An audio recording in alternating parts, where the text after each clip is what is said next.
আসসালামু আলাইকুম, সবাইকে ওয়েলকাম করছি আমার আজকের ছোট্ট একটা ভিডিও দেখার জন্য। সবাই একটা লাইক দিয়ে ভিডিওটি শুরু করবেন প্লিজ। আজকে আমি একটা পিঠা বানিয়ে দেখাবো। 1 কাপ ময়দা আর একটা ডিম দিয়ে যে কেউ বানিয়ে নিতে পারবেন খুব সহজেই। আসুন দেখে নেওয়া যাক মূল প্রসেসিং। এখানে আমি কিছুটা গরুর দুধ নিয়েছি, দিয়ে দিয়েছি একটু চিনি। চিনিটা কিন্তু অনেক বেশি দিব না, অল্প পরিমাণেই দিয়েছি। আর একটু লবণ দিয়েছি মিষ্টির ব্যালেন্সটা করার জন্য। দুধ উতলিয়ে উঠলে তখন কিন্তু আমি ময়দা দিয়ে দিয়েছি। তো ময়দা দিয়ে নেড়ে চেড়ে এটা আমি নামিয়ে নিব।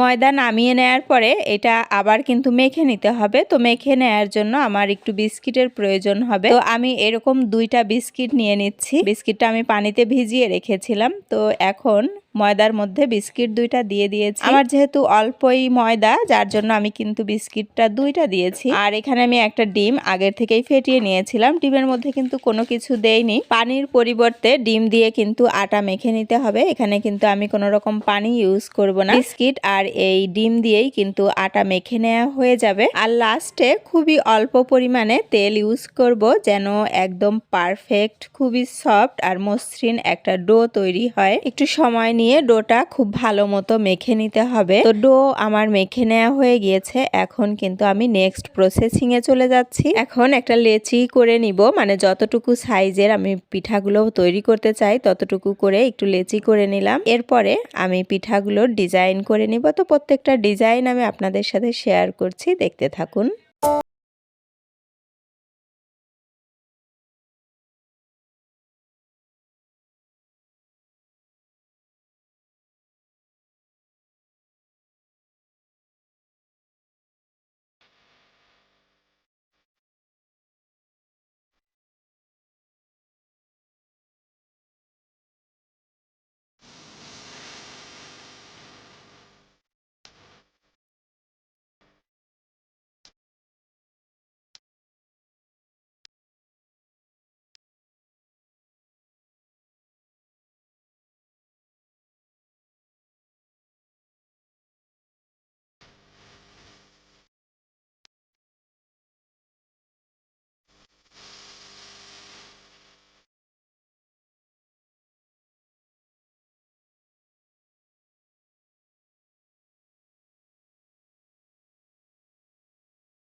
সবগুলো পিঠা বানিয়ে নেওয়া হয়ে গিয়েছে। এখন এই পিঠাগুলো একে একে গরম তেলের মধ্যে ভেজে নিতে হবে।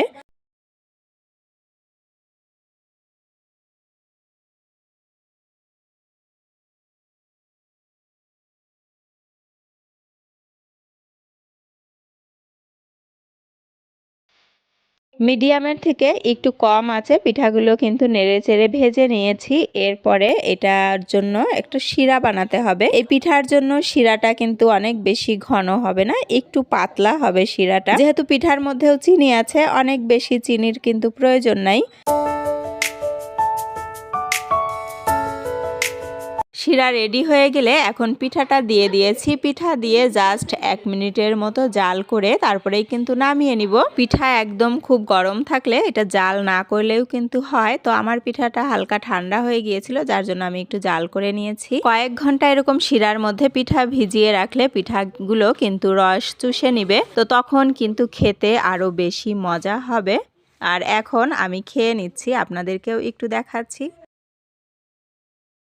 মজাদার নাস্তা তৈরি করে দেখাবো। বড় থেকে ছোট সবাই ভীষণ পছন্দ করবে। আর এই নাস্তা তৈরির জন্য অনেক বেশি উপকরণেরও প্রয়োজন নাই, ঘরে থাকা অল্প কিছু উপকরণ দিয়েই এই নাস্তাটি তৈরি করে নেওয়া যাবে। তো প্রথমেই আমার একটা ডিমের প্রয়োজন। একটা ডিমের জন্য আমি এখানে 6 চামচ চিনি নিয়েছি আর দিয়েছি 1 চিমটি লবণ। লবণটা একটু মিষ্টির স্বাদ ব্যালেন্স করার জন্য। আর দিয়েছি তেল। এখন এটাকে ভালো মতো মিক্সড করে নিতে হবে, একটু ফোম মতো তৈরি হবে। বিকালে নাস্তার জন্য অথবা বাসায় হুট করে মেহমান আসলেও এরকম নাস্তা কিন্তু বানিয়ে দেওয়া যায়। আর চায়ের সাথে এরকম নাস্তা ভীষণ মজা লাগবে। এটা হাত দিয়ে মিক্সড করলে 10 থেকে 12 মিনিট সময় লাগবে। আর যদি বিটার দিয়ে করা যায় তাহলে কিন্তু অল্প সময়েই এটা রেডি হয়ে যাবে। তো আমি আর একটু দুধ অ্যাড করে দিয়েছি, লিকুইড মিল্ক দেওয়ার পরে এটা আমি আরো একটু সময় নেড়েচেড়ে মিক্সড করে নিব ভালো মতো। এরপরে এখানে একটু ময়দা দিব। ময়দা আমি একটা চালনির সাহায্যে চেলে নিব, এতে করে যদি কোনো দলা থাকে সেটা কিন্তু ভেঙে যাবে, মানে মিক্সড করতে সুবিধা হবে।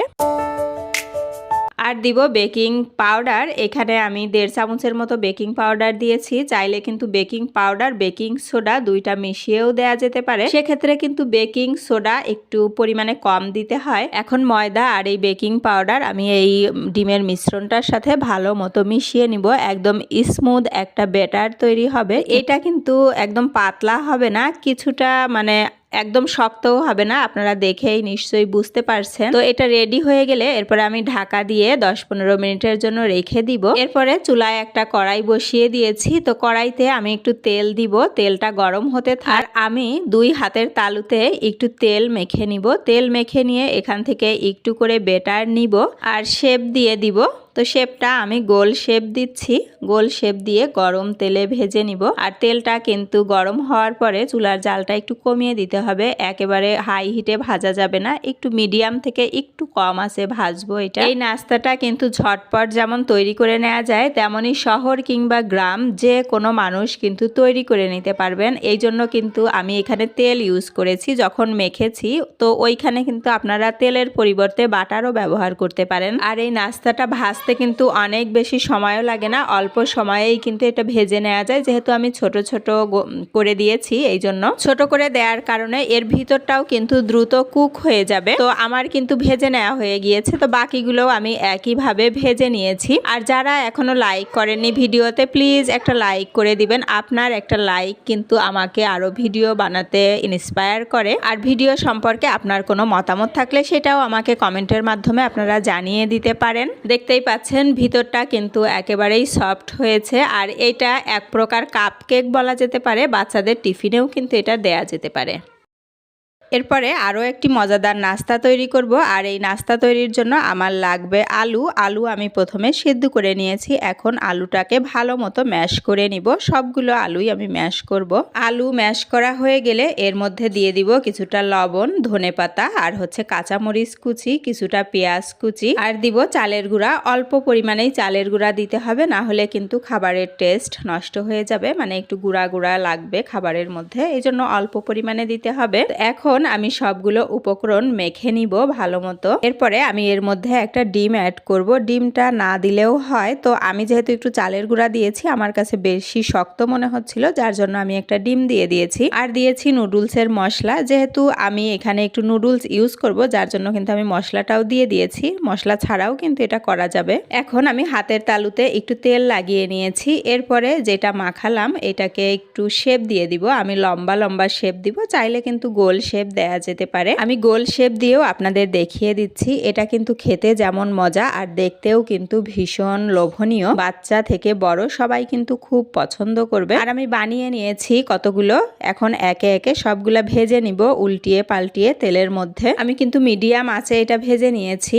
মিডিয়াম আঁচে ভেজে নিলেই হবে, কারণ এটাতে কিন্তু কুক হওয়ার মতো তেমন কিছুই নাই। তো ভাজা হয়ে গেলে আমি কিন্তু একে একে সবগুলো নাস্তা উঠিয়ে নিচ্ছি। কেমন লাগলো আমার আজকের রেসিপিগুলো জানাতে ভুলবেন না প্লিজ। ভালো থাকুন, সুস্থ থাকুন।